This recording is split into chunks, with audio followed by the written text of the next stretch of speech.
In today's video, I'm going to teach you how to save time by using card templates in Trello.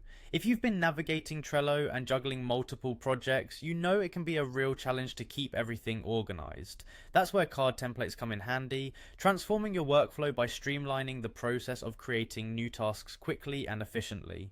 Let's start by opening your web browser and heading to Trello.com.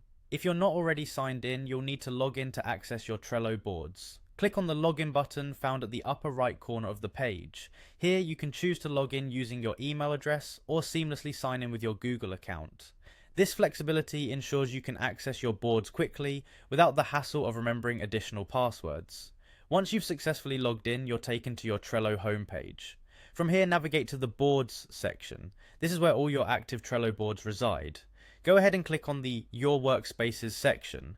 This page gives an overview of all your available workspaces and helps you quickly find the board you need. Now select the specific board you want to work with. After you enter that board, identify the card you wish to convert into a template. Click on this card to open its detailed view. You'll notice an option labeled Make Template. Clicking this will save the current card as a template, making it reusable for future tasks with similar structures or content requirements. Once the card is saved as a template, simply close the menu to return to your board's main view. You'll see a new Create Template icon near the Add a Card button. Clicking this icon will unveil a list of all your existing templates, making them readily accessible whenever you need to create a new card.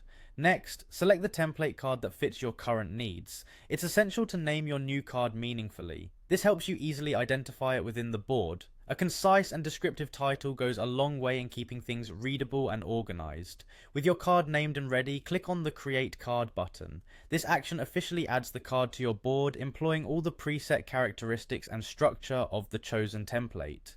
You've successfully leveraged Trello card templates to enhance your productivity and maintain a well-organized project board. That concludes our walkthrough on saving time by using card templates in Trello. By utilizing these templates, you're able to standardize processes and streamline your workflow efficiently. Thanks for watching, and I hope you find this trick as useful as I do in managing your projects seamlessly.